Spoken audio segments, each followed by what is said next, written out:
Deuxième partie dont on parle et deuxième sujet. Après les retraites, on reste dans la réforme, mais cette fois-ci, il s'agit de la justice avec la Cour de cassation qui a remis en cause hier la réforme de la garde à vue voulue par le gouvernement, une garde à vue française qui ne serait pas conforme au droit européen. Nous allons parler de cette actualité, mais aussi des autres volets de la réforme de la justice et de l'état de la justice de façon plus générale, notamment au niveau des moyens. Sur ce plateau, deux invités. D'abord, Myriam Bouza, bonsoir. Vous êtes juge à Montpellier, vice-présidente chargée de l'application des peines au tribunal de grande instance et vous êtes aussi déléguée régionale de l'Union syndicale des magistrats. Et puis maître Catherine Zwark, bonsoir. Bonsoir monsieur Laurent. Avocate au barreau de Montpellier et vice-présidente nationale de la Confédération nationale des avocats. Alors l'actualité, je le disais, c'est donc ce revers, on peut le dire, pour le gouvernement et notamment pour la garde des Sceaux, Michèle Alliot-Marie. La réforme de la garde à vue ne passe pas. Qu'est-ce qui pose problème dans cette réforme pour les avocats, maître Zwark? Alors il y a pas mal de problèmes dans cette réforme pour les avocats. Il faut savoir que dans la mesure où il y avait énormément de garde à vue, beaucoup trop de garde à vue, il a été décidé dans cette réforme, sous l'impulsion de Madame Alliot-Marie, de limiter les gardes à vue, mais non pas en les limitant réellement, mais en enlevant le nom de garde à vue à ceux que sont de véritables gardes à vue. Donc le dispositif est dangereux sur plusieurs points. Il est prévu pour les personnes contre lesquelles il n'y a pas de charge une rétention policière durant plusieurs heures sans droit. Ça, c'est un point quand même qui nous dérange. Sans droit, ça, notamment sans le droit de voir un avocat? Exactement. Il y a un autre dispositif qui concerne les personnes contre lesquelles il y a des charges et qui va être l'audition libre. Alors cette audition libre dans le projet n'est pas limitée dans le temps. On ne sait pas combien d'heures au maximum ça peut durer. En tout cas, c'est pour les nécessités de l'enquête. Et cette audition libre ne prévoit pas non plus la présence d'un avocat. Donc c'est sans droit. C'est-à-dire que quand la personne qui est soupçonnée va se retrouver devant les policiers, eh bien on va lui poser la question suivante. On va lui dire, est-ce que vous voulez être auditionné librement ou est-ce que vous préférez être en garde à vue?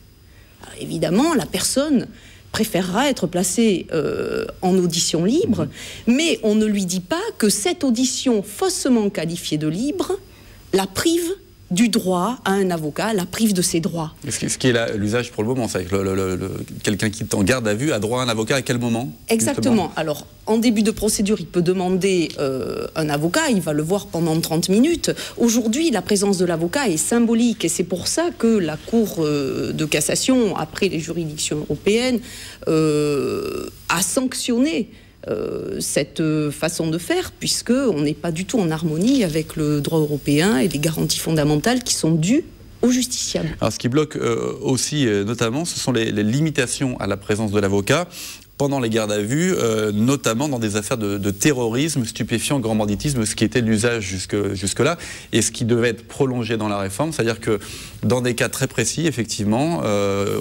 la présence de l'avocat en garde à vue est limitée. La Cour de cassation dit que ça n'est pas conforme au droit européen. Exactement. Alors, la Cour de cassation dit que ce n'est pas conforme, car ce n'est pas conforme. Il faut vraiment la présence effective d'un avocat pour qu'il puisse assister son client, qu'il puisse vérifier les charges qui pèsent contre lui, qu'il puisse vérifier exactement ce qu'il en est, c'est-à-dire l'effectivité de la défense à laquelle a droit chaque justiciable. Mais il faut savoir que dans le projet de réforme, il était prévu pour toutes les gardes à vue également, pas que les gardes à vue à régime exceptionnel, mais pour toutes les gardes à vue, il était prévu que le procureur pouvait, si les nécessités de l'enquête l'imposaient, suspendre la présence de l'avocat pendant les 12 premières heures. Ce qui signifie tout de même que l'effectivité de la présence de l'avocat n'était pas réelle. Myriam Bouza, vous êtes juge. La Cour de cassation a rendu une décision, enfin en tout cas, qui bloque un petit peu cette réforme de la garde à vue. Comment vous voyez, vous en tant que juge, cette réforme de la garde à vue et comment vous interprétez ce positionnement de la Cour de cassation? Bien, en tant que magistrat, je n'ai pas particulièrement à faire d'interprétation d'une décision de justice. Elle est claire. Hein. La Cour de cassation s'est prononcée clairement. Elle a posé 3 grands axes qui doivent être respectés. Et le projet de loi va devoir être revu pour être en conformité donc avec cette décision. Il y a un délai jusqu'au 1er juillet 2011 pour revoir la copie. Il faudra quand même revoir sa copie. La question qui se pose, c'est avec quels moyens, puisque tout est là, c'est-à-dire que aussi dans toute la réforme, dans tout ce qui se passe dans la justice, il y a la question des moyens. Parce que bon nombre de justiciables gardés à vue ont accès à un avocat par l'intermédiaire de la commission d'office et donc de l'aide juridictionnelle. Un avocat commis d'office, donc. Voilà. Voilà, même si le ministère a annoncé une augmentation du budget de la justice de 4,15% par rapport à l'an dernier, je ne pense pas, compte tenu de toutes les charges auxquelles il faut faire face, que le budget de l'aide juridictionnelle va pouvoir faire face à justement cet accroissement d'intervention d'avocats dans le cadre de l'aide juridictionnelle. Ça va être un vrai problème à ce moment-là sur le terrain pour les magistrats en charge d'abord de la surveillance de la garde à vue et ensuite de la lecture et de la prise de décision au final par les juges. Si justement, excusez-moi, si justement il peut y avoir au final des problèmes de présence d'avocats par rapport au financement de l'aide juridictionnelle. Qu'est-ce que vous en pensez? Maître Zwarg, sur cette question des moyens, effectivement... Alors, qui risque de manquer si effectivement tout est il est sûr que pour l'application de la réforme de la garde à vue, les moyens vont manquer parce qu'il faut quand même garantir à toute personne, à tout justiciable, une égalité. Qui est présumé innocent quand il est en garde à vue. Qui est présumé innocent, effectivement. Donc il faut leur garantir une défense qui soit égale, une égalité devant la justice. Et pour ça, il y a des personnes qui ont plus de moyens que d'autres. Il y a l'aide juridictionnelle qui doit assurer aux personnes qui n'ont pas de moyens le fait d'avoir un avocat qui soit compétent et efficace à leur côté. Le problème qui se pose, c'est que le budget de la justice est toujours à ras des pâquerettes. Les projets pour l'accroissement du budget relatif à l'aide juridictionnelle sont vraiment minimes et ne sont pas à la hauteur des exigences de cette réforme et des exigences posées maintenant par la Cour de cassation et par la juridiction européenne. Donc, on se retrouve dans une situation difficile. Les moyens de la justice, quand on écoute Madame Alliot-Marie, elle nous dit que depuis 2002, les moyens de la justice ont augmenté de 50%, le budget de la justice a augmenté de 50%. Alors, ça c'est quelque chose quand même qui peut nous faire nous interroger sur la situation de la France, parce que nous sommes toujours au 35e rang en termes d'efficacité de la justice. Il y a un classement qui a été fait par une commission européenne indépendante pour l'efficacité de la justice. L'efficacité, c'est quoi? C'est la durée des procédures? C'est effectivement, alors il y a tout un tas, le nombre de magistrats, le nombre de moyens mis par rapport au nombre d'habitants dans un pays, et il s'avère qu'on est au 35e rang. Après la Moldavie, notre situation est quand même dramatique. Et il faut savoir qu'en 2005, nous étions au 25e rang. Donc quand on me dit que le budget de la justice a augmenté, je dis il n'a pas augmenté suffisamment. Myriam Bouza, la justice française va mal, on peut le dire? Oui, tout à fait, elle est malade. Et d'ailleurs, c'est pour cette raison qu'une intersyndicale s'est mise en mouvement depuis le début de l'année, qui regroupe 18 associations et syndicats de professionnels de la justice, pour acter donc cette justice qui est en danger, et pour que nous prenions les mesures au regard des dispositions des différentes lois, code de procédure civile ou code de procédure pénale, pour que nous demandions à pouvoir juger, à pouvoir travailler conformément à la loi, c'est-à-dire un juge, un greffier, ce qui n'est pas le cas. Actuellement, en 2010, c'est le ratio greffier-juge, c'est 0,88 pour un juge. En 2011, on nous promet 0,92.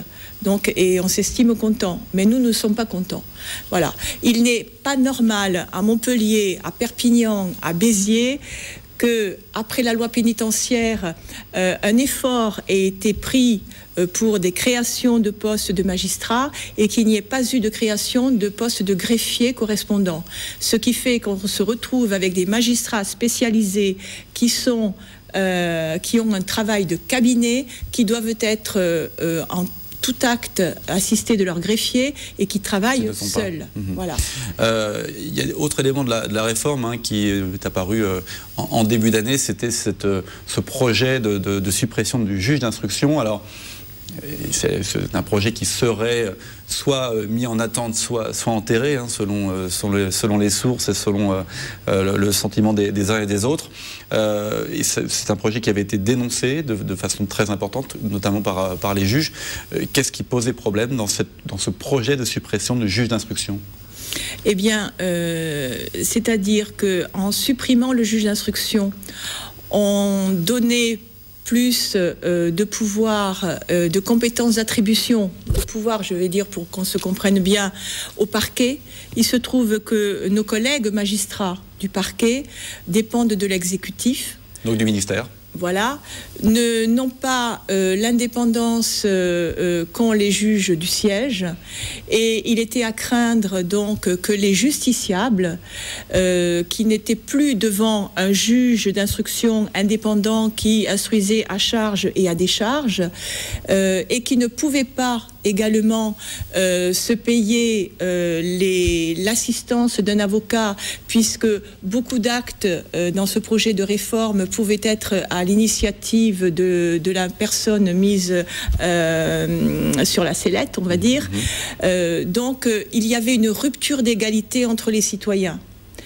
Entre les citoyens qui avaient les moyens de se payer les services d'un conseil. Un peu à l'anglo-saxonne, c'est-à-dire que... Exactement. Nous sommes en train de passer d'une culture judiciaire européenne, française, telle qu'on l'a connue depuis des centaines d'années, à une culture judiciaire anglo-saxonne. Le sentiment des avocats, justement, sur ce projet plus ou moins enterré de suppression du juge d'instruction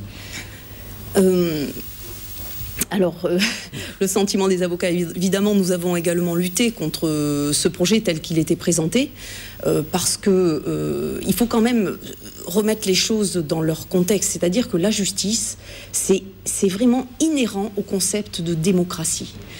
Et la justice, si on veut une vraie démocratie, doit être indépendante. Et malheureusement, quand il y a eu ce projet de réforme de suppression du juge d'instruction, eh bien, on n'a pas donné au procureur de la République, qui devait être chargé des poursuites et qui devait instruire entre guillemets, qui aurait été chargé de faire l'enquête, on ne lui a pas donné cette indépendance, un vrai statut qui lui garantisse une indépendance, une séparation des pouvoirs. Or, on sait très bien que la démocratie repose sur cette séparation des pouvoirs. Il est important que ce soit maintenu, et toute atteinte à l'indépendance des magistrats est une atteinte à la démocratie. Bon, on terminera sur cette phrase-là, en tout cas pour cette première émission sur ce domaine, sur la justice. On reparlera évidemment dans les mois qui viennent de cette réforme, notamment de la garde à vue. Je rappelle qu'en 2009, il y a eu 790 000 gardes à vue en France, qui est un chiffre important. Merci en tout cas à toutes les deux d'être venues sur ce plateau. C'est la fin de cette émission. Dans un instant, C'est l'écho, le magazine économique de Marlène Mech, qui reçoit Marc Dufour, le nouveau patron de la SNCM. Marlène évoquera aussi la question de l'emploi dans le domaine des énergies renouvelables et en particulier du solaire photovoltaïque dans la région. Prochain numéro d'On en parle, c'est mercredi prochain à partir de 18h30. Très bonne soirée à tous.